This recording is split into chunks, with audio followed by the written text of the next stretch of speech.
ఈ క్రింది భారత జాతీయ కాంగ్రెస్ సమావేశం జరిగిన వేదిక మరియు సంవత్సరాలలో తప్పుగా జత చేసిన దానిని గుర్తించండి. Option 1 Amaravati 1897, option 2 Banaras 1905, option 3 Bankipur 1915, option 4 Kanpur 1925. Correct answer option 3 Bankipur 1915. British వారి నుండి రొట్టెలకు బదులు రాళ్లను పొందారు అని మితవాదులను ఉద్దేశించి విమర్శించినది ఎవరు? Option 1 Bal Gangadhar Tilak, option 2 Lala Lajpat Rai, option 3 Ashwini Kumar Dutta, option 4 Bipin Chandrapal. Correct answer option 2 Lala Lajpati Roy.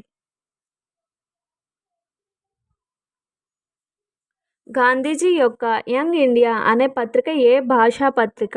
Option 1 English పత్రిక, ఆప్షన్ 2 గుజరాతీ పత్రిక, ఆప్షన్ 3 హిందీ పత్రిక,